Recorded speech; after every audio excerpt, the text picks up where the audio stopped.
नमस्कार साथियों, स्वागत है आपका ऑनलाइन स्टडी ग्रुप में। आगामी यूपीपीसीएस प्रारंभिक परीक्षा 2023 के लिए चलाई जा रही स्पेशल श्रृंखला के अंतर्गत आज की क्लास में सामान्य अध्ययन और करंट अफेयर्स के नए प्रश्नों को कवर कराया जाएगा। तो चलिए प्रारंभ करते हैं। आज का जो सबसे पहला प्रश्न है, बहुत इंपॉर्टेंट प्रश्न है। पूछा जा रहा है कि किस राज्य विधानसभा चुनाव में पहली बार किसी महिला उम्मीदवार ने विधानसभा चुनाव जीता है? तो याद रखिएगा, अभी हाल ही में नागालैंड में विधानसभा का चुनाव हुआ और नागालैंड में पहली बार महिला उम्मीदवार ने विधानसभा चुनाव जीता है। अब यह प्रश्न उठता है कि उस महिला उम्मीदवार का नाम क्या है? तब आपका जवाब होगा हेकानी जाखलू। यानी हेकानी जाखलू नागालैंड की वो पहली महिला उम्मीदवार हैं जिन्होंने विधानसभा का चुनाव जीता है। और उन्होंने किस विधानसभा से यह चुनाव जीता? तब आपका जवाब होगा दीमापुर तृतीय से। याद रखिएगा, जो हेकानी जाखलू जी हैं, ये सत्तारूढ़ नेशनलिस्ट डेमोक्रेटिव प्रोग्रेसिव पार्टी अर्थात NDPP से उम्मीदवार थी। क्लियर है? अगला प्रश्न देखिए। अगला प्रश्न आपसे पूछा जा रहा है पोर्टर पुरस्कार 2023 से संबंधित। याद रखिएगा, ये जो पोर्टर पुरस्कार 2023 है, ये केंद्रीय स्वास्थ्य एवं परिवार कल्याण मंत्रालय को मिला है। और ये जो पोर्टर पुरस्कार है, इसका नाम अमेरिकी अर्थशास्त्री माइकल ई पोर्टर के नाम पर रखा गया है। क्लियर है?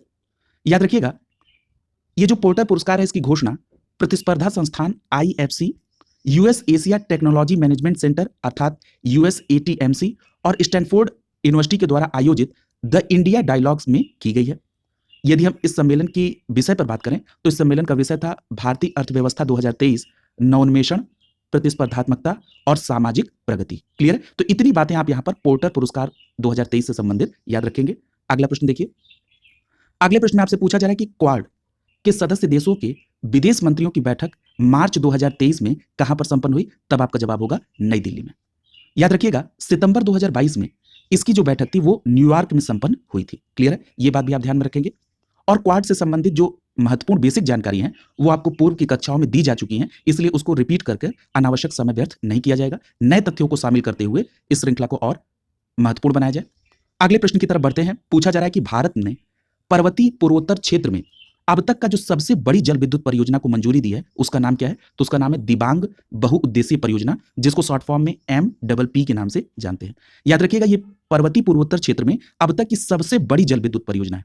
और जो इसकी अनुमानित निवेश को जो मंजूरी दी है वो है 1600 करोड़ रुपए की अनुमानित निवेश को मंजूरी केंद्र सरकार के द्वारा दी गई है।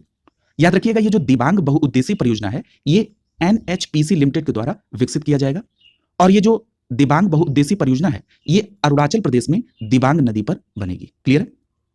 यहां पर जो ब्रह्मपुत्र नदी है उसके संदर्भ में पूर्व में कई तथ्य आपको बताए गए हैं। जिन्होंने अभी तक पूर्व के श्रृंखला को नहीं अभी कवर किया है वो प्लेलिस्ट से जाकर उसको जरूर कवर कर लेंगे। अगला देखिए। अगला है राष्ट्रपति द्रौपदी मुर्मू ने अंतर्राष्ट्रीय धम्म सम्मेलन का उद्घाटन कहां किया? तो याद रखिएगा, भोपाल मध्य प्रदेश में राष्ट्रपति द्रौपदी मुर्मू ने अंतर्राष्ट्रीय धम्म सम्मेलन का उद्घाटन किया है। और इस सम्मेलन में 15 देशों ने भाग लिया है। अगला प्रश्न देखिए। पूछा जा रहा है कि जन औषधि दिवस सप्ताह कब मनाया गया? तो याद रखिएगा, जन औषधि दिवस सप्ताह 1 मार्च से 7 मार्च 2023 के बीच मनाया गया। याद रखिएगा, इस अवसर पर जन औषधि जन चेतना अभियान चलाया गया 1 मार्च से। क्लियर? और यदि आपसे यह प्रश्न पूछा जाए कि जन औषधि दिवस कब मनाया गया, तब आपका जवाब होगा 7 मार्च 2023 को 5वां जन औषधि दिवस मनाया गया। कब? 7 मार्च 2023 को। और अगर पूछा जाए जन औषधि दिवस सप्ताह कब मनाया गया, तो 1 मार्च से 7 मार्च 2023 तक। याद रखिएगा, जो 7 मार्च 2023 को 5वां जन औषधि दिवस मनाया गया उसकी थीम क्या थी? तो उसकी थीम है जन औषधि सस्ती भी अच्छी भी। क्लियर है? इसको भी ध्यान में आप रखेंगे, जन औषधि सस्ती भी अच्छी भी। अगला प्रश्न देखिए। और अगर आपसे यह प्रश्न पूछा जाए कि ये जो जन औषधि दिवस है ये किसके द्वारा बनाया गया, तो याद रखिएगा, इसका आयोजन प्रधानमंत्री जन औषधि परियोजना अर्थात PMBJP और pharmaceuticals and medical devices bureau of India, जिसको शॉर्ट फॉर्म में किसके नाम से जानते हैं? इसको शॉर्ट फॉर्म में PMBI के नाम से जानते हैं। इसके द्वारा राज्यों और केंद्र शासित प्रदेशों के सहयोग से इसका आयोजन किया गया। क्लियर? अभी आपने पढ़ा कि ये जो जन औषधि दिवस है ये प्रधानमंत्री जन औषधि परियोजना के तहत अर्थात PMBJP के तहत इसका आयोजन हुआ। तो आपको यहां पर PMBJP के बारे में भी मालूम होना चाहिए, यानी प्रधानमंत्री जन औषधि परियोजना के बारे में। तो याद रखिएगा, इसे नवंबर 2008 में लॉन्च किया गया था। और उद्देश्य क्या था इस PMBJP का? तो गुणवत्तापूर्ण जेनरिक दवाओं को सभी के लिए किफायती दर पर उपलब्ध कराना। क्लियर? अगला प्रश्न देखिए। अगला प्रश्न आपसे पूछा जा रहा है कि प्रतिस्पर्धा कानून के अर्थशास्त्र पर जो 8वीं राष्ट्रीय सम्मेलन का आयोजन हुआ ये कहां पर हुआ? तो याद रखिएगा, नई दिल्ली में प्रतिस्पर्धा कानून के अर्थशास्त्र की 8वीं बैठक का आयोजन किया गया। याद रखिएगा इसका आयोजन भारतीय प्रतिस्पर्धा आयोग के द्वारा किया गया।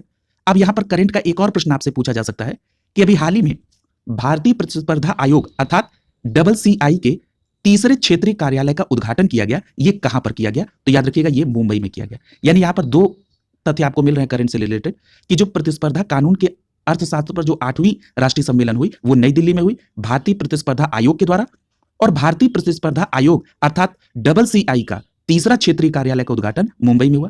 तो अब ये प्रश्न उठता है कि इसके पहले जो दो क्षेत्रीय कार्यालय थे वो कहां थे? तो याद रखिएगा इसके पहले चेन्नई और कोलकाता में डबल सीआई का क्षेत्रीय कार्यालय था। याद रखिएगा ये जो भारतीय प्रतिस्पर्धा आयोग है, इस आयोग की स्थापना डबल सीआई प्रतिस्पर्धा अधिनियम 2002 के तहत की गई थी। और याद रखिएगा अगर इसका विधिवत गठन पूछा जाए तो ये मार्च 2009 में हुआ। ये जो भारतीय प्रतिस्पर्धा आयोग है इसमें अध्यक्ष के साथ साथ 6 सदस्य होते हैं। क्लियर है? अगला प्रश्न देखिए। अगला प्रश्न आपसे पूछा जा रहा है कि इटली की प्रधानमंत्री का नाम क्या है? तो याद रखिएगा इटली के प्रधानमंत्री हैं जियोर्जिया मेलोनी। जियोर्जिया मेलोनी ये इटली की प्रधानमंत्री हैं और वो भारत की आधिकारिक यात्रा पर थी, और जियोर्जिया मेलोनी की ये पहली भारत यात्रा थी। याद रखिएगा ये जो जियोर्जिया मेलोनी जो कि इटली की प्रधानमंत्री हैं, ये इटली की पहली महिला प्रधानमंत्री हैं और साथ ही साथ इटली की सबसे कम उम्र की प्रधानमंत्री भी है। क्लियर है? तो इनके नाम से 2 रिकॉर्ड है। अगला प्रश्न देखिए। अगर हम इटली की अवस्थिति पर चर्चा कर लें तो याद रखिएगा इटली दक्षिण मध्य यूरोप का एक प्रायद्वीपीय देश है और इटली की राजधानी रोम में है।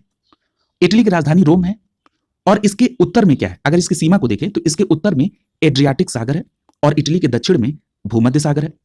याद रखिएगा इटली के उत्तर में जो आल्प्स पर्वत है वो इटली को फ्रांस, स्विट्जरलैंड, ऑस्ट्रिया और स्लोवेनिया से अलग करता है। यह भी तथ्य आप ध्यान में रखेंगे। अगला देखिए। अगला प्रश्न आपसे पूछा जा रहा है कि अंतरराष्ट्रीय एचपीवी जागरूकता दिवस कब मनाया गया? तो याद रखिएगा अंतरराष्ट्रीय एचपीवी जागरूकता दिवस 4 मार्च को मनाया गया। एचपीवी का मतलब क्या है? Human papilloma virus. याद रखिएगा ये यौन संचारित संक्रमण है। इसका मतलब यह कि जब त्वचा से त्वचा मिलती है तब ये संक्रमण फैलता है। एचपीवी जिसका फुल फॉर्म है ह्यूमन पेपिलोमा वायरस। अगला प्रश्न देखिए। पूछा जा रहा है कि भीमा कोरेगांव जांच आयोग की जो अवधि है उसको बढ़ाकर कब तक कर दिया गया? तो याद रखिएगा इसकी अवधि 31 मार्च 2023 तक बढ़ा दी गई है। अब यह प्रश्न उठता है कि ये जो भीमा कोरेगांव जो जांच आयोग है इसका गठन कब हुआ था? तो याद रखिएगा 9 फरवरी 2018 को इसका गठन हुआ। ये 2 सदस्यीय आयोग है जिसे महाराष्ट्र सरकार द्वारा एस्टैब्लिश किया गया। याद रखिएगा ये जो भीमा कोरेगांव जांच आयोग है इसके अध्यक्ष कौन है? तो पूर्व न्यायाधीश न्यायमूर्ति जय नारायण पटेल। क्या नाम है इनका? न्यायमूर्ति जय नारायण पटेल इस भीमा कोरेगांव जांच आयोग के अध्यक्ष हैं। अगला प्रश्न देखिए। पूछा जा रहा है कि भारतीय गेहूं और जौ अनुसंधान संस्थान कहां पर है? तो याद रखिएगा करनाल जो कि हरियाणा राज्य में है, यह भारतीय गेहूं और जौ अनुसंधान संस्थान का स्थान है। क्लियर है? कहां पर? करनाल में। अगला प्रश्न आपसे पूछा जा रहा है कि क्यूआर कोड पर आधारित सिक्का वेंडिंग मशीन अर्थात क्यूसीवीएम इसके पायलट प्रोजेक्ट की शुरुआत किसके द्वारा की गई? तो याद रखिएगा आरबीआई के द्वारा। याद रखिएगा अगर आपसे यह पूछा जाए कि क्यूसीवीएम क्या है तो ये एक कैशलेस क्वाइन डिस्पेंशन मशीन है। क्लियर? इसका मतलब ये हो गया कि ये यूपीआई का प्रयोग करके जैसे एटीएम काम करता है उसी तरह से ये काम करके सिक्के वितरित करेगी। क्लियर है? अगला प्रश्न पूछा जा रहा है कि भारतीय निर्वाचन आयोग की स्थापना कब की गई? तो याद रखिएगा 25 जनवरी 1950 को भारतीय निर्वाचन आयोग की स्थापना की गई। अगला प्रश्न पूछा जा रहा है कि एकात्म मानववाद दर्शन से संबंधित कौन है? तो याद रखिएगा एकात्म मानववाद दर्शन से संबंधित है पंडित दीनदयाल उपाध्याय। याद रखिएगा अगर आपसे यह प्रश्न पूछा जाए कि एकात्म मानववाद क्या है तो यह एक ऐसा स्वदेशी सामाजिक आर्थिक मॉडल है जिसके केंद्र में मानव है। क्लियर? याद रखिएगा पंडित दीनदयाल उपाध्याय जी की जयंती 25 सितंबर को मनाई जाती है। क्लियर? अगला प्रश्न देखिए। अगले प्रश्न आपसे पूछा जा रहा है कि हिंदू कॉलेज कलकत्ता की स्थापना किसने और कब की थी? तो याद रखिएगा हिंदू कॉलेज कलकत्ता की स्थापना 1817 में राजा राम मोहन राय ने डेविड हेयर की सहायता से की थी। क्लियर? अगले प्रश्न में पूछा जा रहा है कि मेयो कॉलेज की स्थापना तो याद रखिएगा 1875 में, और याद रखिएगा मुस्लिम एंग्लो ओरिएंटल कॉलेज की भी स्थापना 1875 में हुई थी। क्लियर? अगला प्रश्न देखिए। अगले प्रश्न में आपसे पूछा जा रहा है कि रोश हसनाह आयोजित हुआ कब से कब तक? तो याद रखिएगा रोश हसनाह 25 सितंबर से 27 सितंबर के बीच आयोजित हुआ। याद रखिएगा रोश हसनाह ये एक यहूदी नववर्ष है। क्लियर? और याद रखिएगा ये तिसरेई के पहले दिन से शुरू होता है। क्लियर? अगला है पूछा जा रहा है कि 12वां डिफेंस एक्सपो कब आयोजित हुआ? तो याद रखिएगा 12वां डिफेंस एक्सपो 18 से 22 अक्टूबर 2022 के बीच गांधीनगर गुजरात में आयोजित हुआ। क्रम आप जरूर याद रखेंगे। अगर हम पूछे कि 12वें डिफेंस एक्सपो की थीम क्या थी, तब आपका जवाब होगा पाथ टू प्राइड। क्लियर है? पाथ टू प्राइड थीम के साथ 12वां डिफेंस एक्सपो 18 से 22 अक्टूबर 2022 के बीच गांधीनगर गुजरात में संपन्न हुआ। अगला प्रश्न आपसे पूछा जा रहा है कि भारत का पहला सौर संचालित गांव किसे घोषित किया गया? तो याद रखिएगा मोडेरा गांव जो कि गुजरात राज्य में है, यह भारत का पहला सौर संचालित गांव घोषित किया गया। अगला प्रश्न देखिए, पूछा जा रहा है कि दुबई ओपन शतरंज टूर्नामेंट की विजेता कौन बने हैं? तो याद रखिएगा अरविंद चिदम्बरम। ये अरविंद चिदम्बरम जो है ये दुबई ओपन शतरंज टूर्नामेंट के विजेता बने हैं। अगला प्रश्न पूछा जा रहा है कि भारत का पहला रबर डैम का उद्घाटन कहां किया गया? तो याद रखिएगा गया बिहार में भारत के पहले रबर डैम का उद्घाटन किया गया। अगला प्रश्न है स्वयं को परमाणु संपन्न देश किसने घोषित किया है? तो याद रखिएगा उत्तरी कोरिया ने स्वयं को परमाणु संपन्न देश घोषित किया है। अगला प्रश्न पूछा जा रहा है कि भारतीय ओलंपिक संघ की नई अध्यक्ष कौन बनी है? तो याद रखिएगा पीटी उषा भारतीय ओलंपिक संघ की नई अध्यक्ष बनी है।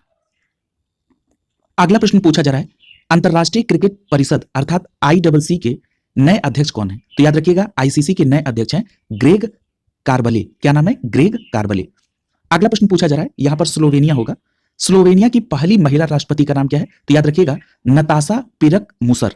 क्या नाम है इनका? नताशा पिरक मुसर। ये स्लोवेनिया की पहली महिला राष्ट्रपति बनी है। अगला प्रश्न पूछा जा रहा है कि मलेशिया के नए प्रधानमंत्री का नाम क्या है? तो याद रखिएगा अनवर इब्राहिम। ये मलेशिया के नए प्रधानमंत्री बने हैं। अगला प्रश्न पूछा जा रहा है कि बीसीसीआई के नए अध्यक्ष का नाम क्या है? तो याद रखिएगा रोजर बिन्नी। ये बीसीसीआई के नए अध्यक्ष बने हैं। नाम क्या है? रोजर बिन्नी। अगला प्रश्न देखिए, पूछा जा रहा है कि जलदूत ऐप किससे संबंधित है? तो याद रखिएगा ये ग्रामीण विकास मंत्रालय के द्वारा लॉन्च किया गया ऐप है जिसका नाम है जलदूत ऐप। याद रखिएगा इसके माध्यम से देश भर के गांवों में जो चयनित कुएं हैं इनके जल स्तर का पता लगाया जाएगा। किस ऐप के माध्यम से? जलदूत ऐप के माध्यम से। और यहां पर मंत्रालय का नाम भी याद रखेंगे आप। अगला प्रश्न पूछा जा रहा है कि 31वां बिहारी पुरस्कार 2021 किसे प्रदान किया गया? तो याद रखिएगा मधु कांकरिया को 31वां बिहारी पुरस्कार 2021 मिला।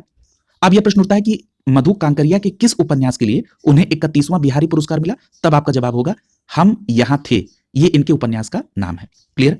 अगला प्रश्न पूछा जा रहा है कि जो 32वां बिहारी पुरस्कार 2022 है यह किसे प्रदान किया गया? तो याद रखिएगा डॉक्टर माधव हाडा को 32वां बिहारी पुरस्कार 2022 मिला। उनकी कृति का नाम है पचरंग चोला पहर सखीरी। क्या नाम है? पचरंग चोला पहर सखीरी। इस कृति के लिए डॉक्टर माधव हाडा को 32वां बिहारी पुरस्कार 2022 मिला है। देखिए कई बार जो पुरस्कार हैं उनके स्टैटिक पार्ट से भी प्रश्न बनता है। जैसे आपसे यह प्रश्न पूछा जा सकता है कि ये जो बिहारी पुरस्कार है ये केवल किस राज्य के लेखकों को दिया जाता है? तो याद रखिएगा बिहारी पुरस्कार केवल राजस्थान राज्य के लेखकों को दिया जाता है। इसकी स्थापना 1991 में हुई थी और ये जो बिहारी पुरस्कार है ये के बिड़ला फाउंडेशन के द्वारा दिया जाता है। क्लियर? अगला प्रश्न आपसे पूछा जा रहा है कि एशिया की पहली पैथोजन रिडक्शन मशीन का शुभारंभ कहां किया गया? तो याद रखिएगा किंग जॉर्ज चिकित्सा विश्वविद्यालय जिसको शॉर्ट फॉर्म में केजीएमयू के नाम से जानते हैं जो कि लखनऊ में है, इसके द्वारा एशिया की पहली पैथोजन रिडक्शन मशीन का शुभारंभ किया गया। अगला प्रश्न पूछा जा रहा है कि मिस्टर इंडिया 2022 का खिताब किसने जीता? तो आपका जवाब होगा कि मध्य प्रदेश के विनीत शर्मा ने मिस्टर इंडिया 2022 का खिताब जीता है। अगला प्रश्न पूछा जा रहा है कि मैं भी सुभाष नामक जो अभियान है इसकी शुरुआत कहां की गई? तो याद रखिएगा लेह में मैं भी सुभाष नामक अभियान की शुरुआत की गई। अगला प्रश्न देखिए, पूछा जा रहा है कि बंगाल की खाड़ी में आए चक्रवाती तूफान जिसका नाम है सितरंग या कई जगह आप इसको सित्रांग लिखा देखेंगे तो इन दोनों को आप एक समझेंगे, या तो सितरंग लिखा रहे या तो सित्रांग। ये बंगाल की खाड़ी में आया हुआ एक चक्रवाती तूफान है, पहली बात। दूसरी बात कि इसका नामकरण किसके द्वारा किया गया? तब आपका जवाब होगा थाईलैंड के द्वारा। अगला प्रश्न पूछा जा रहा है सर सैयद उत्कृष्टता अंतरराष्ट्रीय पुरस्कार किसे दिया गया? तो आपका जवाब होगा बाबरा डी मेटकॉफ को। किसको दिया गया? बारबरा डी मेटकॉफ को, जो कि अमेरिकी इतिहासकार हैं। इन्हें कौन सा पुरस्कार मिला? सर सैयद उत्कृष्टता अंतरराष्ट्रीय पुरस्कार, बारबरा डी मेटकॉफ को। याद रखिएगा यह पुरस्कार अलीगढ़ मुस्लिम विश्वविद्यालय की ओर से प्रदान किया जाता है। अगला प्रश्न देखिए, पूछा जा रहा है कि इंडो तिब्बत बॉर्डर फोर्स अर्थात आईटीबीपी का नया महानिदेशक किसे बनाया गया है? तो याद रखिएगा अनीस दयाल सिंह को आईटीबीपी का नया महानिदेशक बनाया गया, अनीस दयाल सिंह को। अगला प्रश्न देखिए, पूछा जा रहा है कि चुनाव आयोग का नेशनल आइकॉन कौन बने हैं? तो याद रखिएगा चुनाव आयोग के नेशनल आइकॉन पंकज त्रिपाठी जी बने हैं। आप सभी जानते हैं कि एक अभिनेता है। अगला देखिए, अगला प्रश्न पूछा जा रहा है कि पहला राष्ट्रीय आदर्श वेद विद्यालय कहां पर स्टैब्लिश किया गया था? तो याद रखिएगा उज्जैन मध्य प्रदेश में पहला राष्ट्रीय वेद विद्यालय स्टैब्लिश किया गया था। और यदि पूछा जाए कि हाल ही में जो दूसरा राष्ट्रीय वेद विद्यालय स्टैब्लिश हुआ वो कहां पर? तो याद रखिएगा पूरी उड़ीसा में। अगला प्रश्न देखिए, पूछा जा रहा है कि जो 15वां अंतर्राष्ट्रीय सूफी रंग महोत्सव है, इसका आयोजन कहाँ हुआ? तो याद रखिएगा 15वां अंतर्राष्ट्रीय सूफी रंग महोत्सव अजमेर राजस्थान में संपन्न हुआ 1 से 7 अक्टूबर 2022 के बीच। अगला प्रश्न आपसे पूछा जा रहा है कि एंटी डस्ट अभियान किसके द्वारा चलाया गया? तो याद रखिएगा दिल्ली सरकार के द्वारा एंटी डस्ट अभियान का प्रारंभ किया गया और यह अभियान कब से कब तक? तो 6 अक्टूबर से 6 नवंबर 2022 के बीच चला। अगला प्रश्न देखिए, पूछा जा रहा है कि जो 81वां भारतीय सड़क कांग्रेस है, इसका आयोजन कब और कहां हुआ? तो याद रखिएगा 81वीं भारतीय सड़क कांग्रेस का आयोजन 8 से 11 अक्टूबर 2022 के बीच लखनऊ में संपन्न हुआ। क्लियर? अगला प्रश्न देखिए, पूछा जा रहा है कि फुटबॉल फॉर ऑल इस पहल की शुरुआत किस राज्य के द्वारा की गई? तो याद रखिएगा उड़ीसा राज्य सरकार के द्वारा फुटबॉल फॉर ऑल पहल की शुरुआत की गई। उद्देश्य क्या है? तो उद्देश्य था स्कूली बच्चों में फुटबॉल के प्रति जागरूकता बढ़ाना। अगला प्रश्न पूछा जा रहा है कि परम कामरूप ये जो सुपर कंप्यूटर है, इसका उद्घाटन कहां पर किया गया? तो याद रखिएगा आईआईटी गुवाहाटी में परम कामरूप सुपर कंप्यूटर का उद्घाटन किया गया। यह बहुत इंपॉर्टेंट प्रश्न है। अगला प्रश्न देखिए, पूछा जा रहा है कि भारत के नए रक्षा सचिव कौन है? तो याद रखिएगा कई जगह आप लिखा देखेंगे अरमानी गिरिधर और कई जगह लिखा देखेंगे आप गिरधर अरमने। याद रखिएगा जो पीआईबी पर नाम लिखा है वो है गिरधर अरमने का, तो आप याद रखेंगे कि भारत के नए रक्षा सचिव का नाम है गिरिधर अरमने। क्लियर? अगला प्रश्न आपसे पूछा जा रहा है कि विश्व पर्यटन दिवस कब मनाया गया? तो याद रखिएगा 27 सितंबर को विश्व पर्यटन दिवस मनाया गया। और अगर आपसे यह प्रश्न पूछा जाए कि विश्व पर्यटन दिवस 2022 की थीम क्या थी, तो आपका जवाब होगा रीथिंकिंग टूरिज्म। अगला प्रश्न पूछा जा रहा है कि हिमालय दिवस कब मनाया गया? तो याद रखिएगा 9 सितंबर को हिमालय दिवस मनाया गया। और 2022 की इसकी थीम क्या है? तो हिमालय तभी सुरक्षित रहेगा जब उसके निवासियों के हितों की रक्षा होगी। क्लियर? इस थीम के साथ हिमालय दिवस 9 सितंबर को मनाया गया। अगला प्रश्न देखिए, पूछा जा रहा है कि अंतरराष्ट्रीय हॉकी महासंघ के अध्यक्ष किसे चुना गया? तो याद रखिएगा मोहम्मद तैयब इकराम को, जो कहां के हैं? मकाऊ के हैं। इनको अंतरराष्ट्रीय हॉकी महासंघ का नया अध्यक्ष चुना गया, नाम है मोहम्मद तैयब इकराम। अगला प्रश्न आपसे पूछा जा रहा है कि दूसरे शेख जायद अंतरराष्ट्रीय पुरस्कार से किसे सम्मानित किया गया? तो याद रखिएगा प्रोफेसर वजाहत हुसैन को, जो कि अलीगढ़ मुस्लिम विश्वविद्यालय से संबंधित हैं। इनको दूसरे शेख जायद अंतरराष्ट्रीय पुरस्कार से सम्मानित किया गया, प्रोफेसर वजाहत हुसैन को। अगला प्रश्न पूछा जा रहा है कि जेसीबी साहित्य पुरस्कार 2022 से किसे सम्मानित किया गया? तो याद रखिएगा उर्दू के एक लेखक हैं जिनका नाम है खालिद जावेद। इनको जेसीबी साहित्य पुरस्कार 2022 से सम्मानित किया गया और उनके उपन्यास का नाम क्या है? नेमत खाना। क्लियर? यानी नेमत खाना उपन्यास के लिए खालिद जावेद जी को जेसीबी साहित्य पुरस्कार 2022 मिला है। अगला प्रश्न देखिए, पूछा जा रहा है कि 41वां अंतरराष्ट्रीय पुस्तक मेला कहां पर लगा? तो याद रखिएगा 41वां अंतरराष्ट्रीय पुस्तक मेला शारजाह यूएई में लगा। अगला प्रश्न पूछा जा रहा है कि अमूर फाल्कन उत्सव 2022 में कहां पर हुआ? तो याद रखिएगा अमूर फाल्कन जो उत्सव है, ये त्योहार है, ये तामेंगलोंग में हुआ। और ये तामेंगलोंग कहां पर है? मणिपुर में। तो याद रखिएगा अमूर फाल्कन का संबंध कहां से? तामेंगलोंग, जो कि मणिपुर राज्य में है।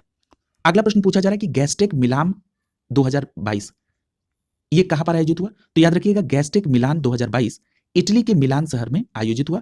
और इस गैस्टेक मिलान में भारत की तरफ से किसने पार्टिसिपेट किया? तो केंद्रीय मंत्री हरदीप सिंह पुरी ने गैस्टेक मिलान 2022 में पार्टिसिपेट किया। याद रखिएगा गैस्टेक कम कार्बन उत्सर्जन करने वाले ईंधन एलएनजी पर केंद्रित एक सम्मेलन है। आगे पुस्तक और उनके कुछ लेखक के नाम दिए गए, जरा इनको भी देखिए। यहां पर जो पहली पुस्तक लिखी गई है वो लिखी गई है डिवोर्स एंड डेमोक्रेसी, और ये किसके द्वारा है? सौम्या सक्सेना। यानी सौम्या सक्सेना के द्वारा डिवोर्स एंड डेमोक्रेसी पुस्तक लिखी गई। अगली पुस्तक है the living mountain. The living mountain पुस्तक अमिताभ घोष के द्वारा लिखी गई।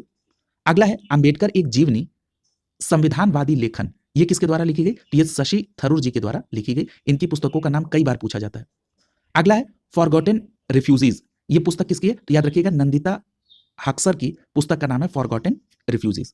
अगला देखिए, अगला आपसे प्रश्न पूछा जा रहा है कि दिसंबर 1946 में संविधान सभा का गठन किसके द्वारा हुआ? तो याद रखिएगा ये जो दिसंबर 1946 में संविधान सभा का गठन हुआ वो कैबिनेट मिशन योजना के द्वारा दिए गए प्रस्तावों के तहत हुआ है। तो ये कई बार प्रश्न पूछा गया, तो याद रखेंगे कैबिनेट मिशन योजना के तहत जो प्रस्ताव दिए गए उसके बाद दिसंबर 1946 में संविधान सभा का गठन हुआ। और इसकी पहली बैठक कब हुई थी? 9 दिसंबर 1946 को। अगला प्रश्न आपसे साइंस से संबंधित है। पूछा जा रहा है कि निकट दृष्टि दोष, जिसको इंग्लिश में मायोपिया कहते हैं, इसमें क्या होता है? तो याद रखिएगा जिस व्यक्ति को निकट दृष्टि दोष है यानी मायोपिया की शिकायत है, उसे दूर स्थित वस्तु स्पष्ट नहीं दिखाई देगी। और जब मायोपिया हो जाता है तो इससे ग्रस्त व्यक्ति की जो लेंस है उसकी गोलाई बढ़ जाती है, जिससे लेंस की जो फोकस दूरी है वो क्या हो जाती है? घट जाती है। और यदि आपको निकट दृष्टि दोष की समस्या को दूर करना है तो इसके लिए आप अवतल लेंस का इस्तेमाल करेंगे। अगला प्रश्न है चोलकालीन शासन व्यवस्था। याद रखिएगा ये जो चोलकालीन शासन व्यवस्था है, इसमें चोल राज्य की जो आय का प्रमुख साधन था वो क्या था? भूमि कर। यानी चोल राज्य के आय का प्रमुख साधन भूमि कर था और भूमि को 3 भागों में बांटा गया था। किन किन भागों में?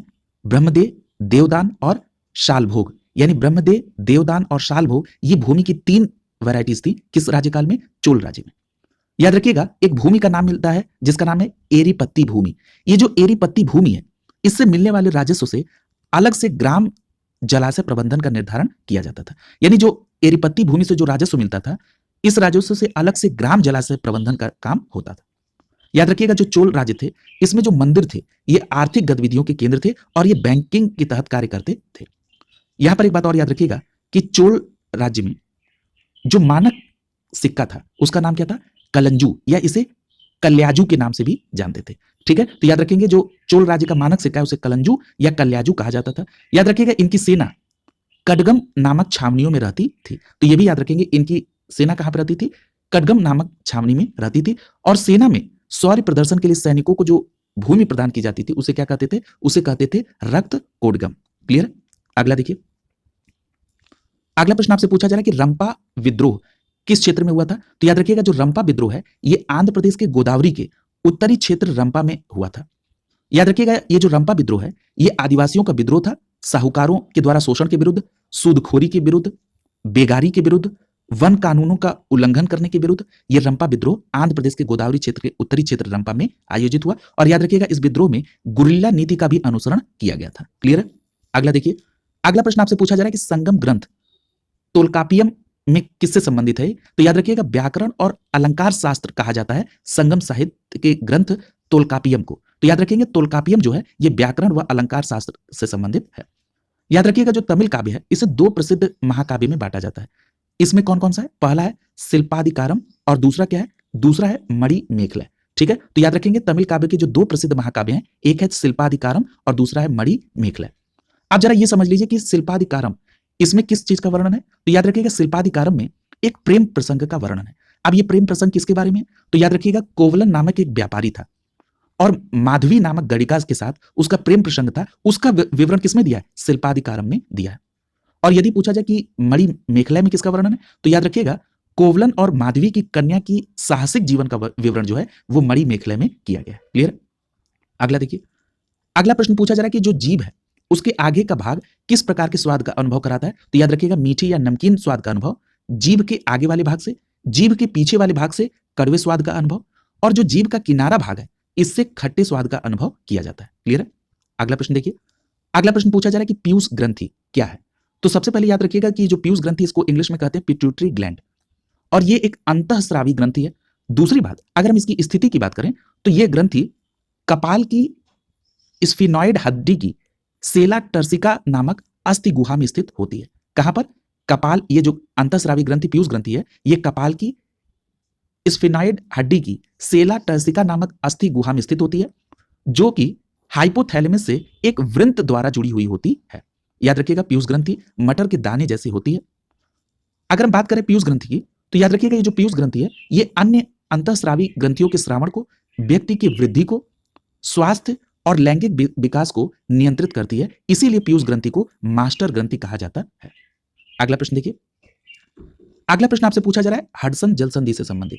याद रखिएगा, ये जो हडसन जल संधि है ये कनाडा के उनगावा प्रायद्वीप और बैफिन प्रायद्वीप को अलग करती है। तो याद रखेंगे, कनाडा की उनगावा प्रायद्वीप और बैफिन द्वीप को अलग करने का काम कौन करता है? हडसन जल संधि। और याद रखिएगा, हडसन जल संधि के द्वारा हडसन की खाड़ी को लैब्राडोर सागर से जोड़ा जाता है। क्लियर है? यानी हडसन जल संधि से हडसन खाड़ी को लैब्राडोर सागर से जोड़ा जाता है। याद रखिएगा, जो न्यूयॉर्क शहर है वो हडसन नदी के किनारे ही बसा है। अगला प्रश्न देखिए, पूछा जा रहा है कि प्रशांत महासागर से संबंधित सागर कौन कौन से हैं? तो याद रखिएगा, जावा सागर, पीला सागर, ओखोटस्क सागर, ये तीनों सागर किससे संबंधित हैं? प्रशांत महासागर से संबंधित हैं। यहां पर आप पीला जो सागर है इसको जरूर याद रखेंगे। आपको वैसे ये तीनों सागर याद रखने, जावा सागर, पीला सागर और ओखोटस्क सागर, ये प्रशांत महासागर से संबंधित है। यदि हम बात कर ले हिंद महासागर की, तो हिंद महासागर में लाल सागर, अरब सागर, फारस की खाड़ी और बंगाल की खाड़ी का जो जल है वो किसमें जाता है? हिंद महासागर में। तो इसलिए याद रखिएगा, ये हिंद महासागर से जुड़े हुए सागर है। इसमें प्रमुख कौन सा है? लाल सागर। अगला देखिए, भारत का जो पश्चिमी घाट है ये 2 भागों में बटा है। एक को कहते हैं उत्तरी सह्याद्री और दूसरे को कहते हैं दक्षिणी सह्याद्री। देखिए, यहां से भी प्रश्न आपके यहां बनते हैं। सबसे पहले बात कर लेते हैं उत्तरी सह्याद्री की। तो याद रखिएगा उत्तरी सह्याद्री की जो सर्वोच्च चोटी है उसका नाम है कलसुबाई और इस पर दो प्रमुख दर्रे हैं, एक को कहते हैं थाल घाट और दूसरा दर्रा है भोर घाट।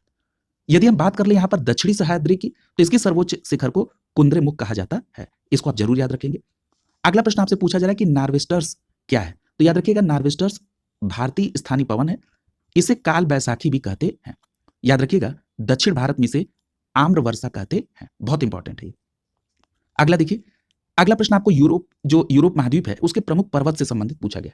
जैसे अगर आपसे यह प्रश्न पूछा जाए कि वासजेस पर्वत और जूरा पर्वत कहां पर है, तो याद रखिएगा फ्रांस में वासजेस पर्वत और जूरा पर्वत है। यदि आपसे पूछा जाए कि पिनरीज पर्वत कहां पर है, तो याद रखिएगा फ्रांस और स्पेन की सीमा पर पिरिनीज पर्वत है। अगला प्रश्न है हॉर्ज पर्वत और ब्लैक फॉरेस्ट पर्वत कहां पर है, तो याद रखिएगा जर्मनी में हॉर्ज पर्वत और ब्लैक फॉरेस्ट पर्वत है। अगला पर्वत है यूराल पर्वत। याद रखिएगा यूराल पर्वत रूस में है।